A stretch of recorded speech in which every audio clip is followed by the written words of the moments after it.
What's going on, FA Nation? Justin Fensterman back with you with episode 8 of Fantasy Football ADP TV here on FantasyAlarm.com. Got a quarterback, a running back, a wide receiver, and tight end to focus on for today's episode when talking about fantasy football average draft positions. Taking a look at the latest FFPC ADP draft data. Let's get right down to the business, deep in the heart of draft season, and let's cover some players. First, for a couple of players trending up, let's start with DeAndre Hopkins. Between the 6-game PED suspension and a late season knee injury, Hopkins was limited to just 9 active games in 2022, the fewest he's played in his career. The 31-year-old multi-time All-Pro receiver joins his third team of his career as he will be catching passes from Ryan Tannehill in Tennessee. Since he signed a month ago, he's been steadily moving up draft boards, and he's going at a nice value in the middle of the 5th round in FFPC drafts. Even with subpar quarterback play in Arizona last year, in 9 games, Hopkins finished inside the top 50 for wide receiver fantasy football scoring in PPR leagues. While the Titans will still rely heavily on the run and Derrick Henry, the lack of protection for Ryan Tannehill when it comes to his offensive line will keep him on the run, and Hopkins is best used to run short routes, and the volume will absolutely be there for him. He'll look to run about 10 to 12 yards out and then be ready to catch passes. He's never had a season in which he's averaged less than 11 yards per catch. New Titans offensive coordinator Tim Kelly is very familiar with how Hopkins should be best utilized, being that they were both on the Texans together for multiple seasons. Hopkins' stock will continue to rise also because of Treylon Burks' health, as Burks will be sidelined for weeks with a sprained knee, and beyond Burks, the main competition for targets is tight end Chig Okonkwo. Not very deep. Tennessee doesn't have a loaded receiving core, and that will certainly benefit Hopkins. Also on the rise and in a new situation, Darren Waller. Speaking of receiver groups that aren't deep, the New York Giants, who made the playoffs last season, added Waller in the offseason, and as August has gone on, Waller has risen up draft boards. The opportunities will surely present themselves, but Waller needs to stay on the field, and the last 2 seasons haven't been kind when it comes to his health. The Giants' pass catchers have had their own health issues between Wan'Dale Robinson and Paris Campbell. Waller is a big-bodied 245-pound tight end who stands 6'6" and will be tough to guard. He should be back in that 90 to 100 target range that he was with the Raiders a few years ago. The Giants' spread offense should get Waller a good amount of open looks. He's currently going off as the 4th tight end being drafted according to the FFPC's average draft position data. Friendly reminder that the FFPC is tight end premium, and to see him go late 4th, early 5th, and being drafted over George Kittle shows the confidence fantasy football players have in Waller's new situation with Big Blue, despite him coming off of back-to-back injury-plagued seasons. Not a lot of competition for targets on the Giants, as even rookie Jalen Hyatt looks to get reps in and get used to playing on a professional level. In 20-round drafts, if you're that paranoid about drafting Waller but still want to invest, hedge by drafting a high-end tight end too late in your fantasy football drafts.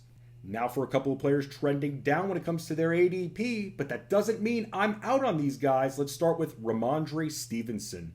While it doesn't destroy Stevenson's value and ceiling since the Patriots signed Ezekiel Elliott earlier this week, Stevenson is starting to slide down draft boards just a little bit, and it wouldn't be surprising seeing him go from being a solidified 3rd-round pick in 12-team fantasy football leagues to a mid-4th rounder by the time September hits.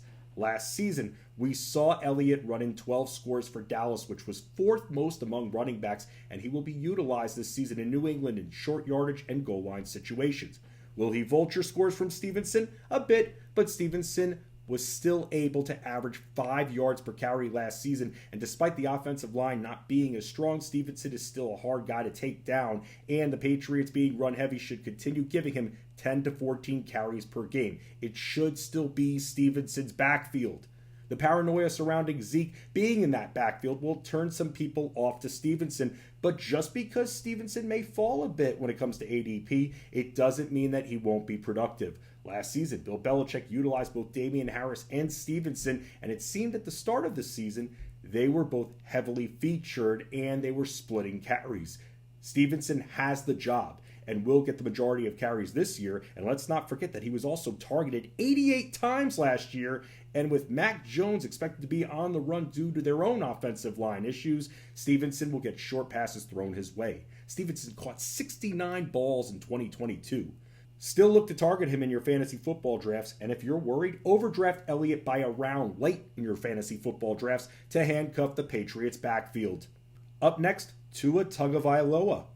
It's football. Injuries and concussions will happen in a full contact sport, but we can't forget the weapons that Tagovailoa has to throw to in Tyreek Hill and Jalen Waddle. And despite missing 4 games last season, Tagovailoa still threw for over 3,500 yards and completed nearly 65% of his passes. Expect a lot of short passing in the West Coast style offense the Dolphins run.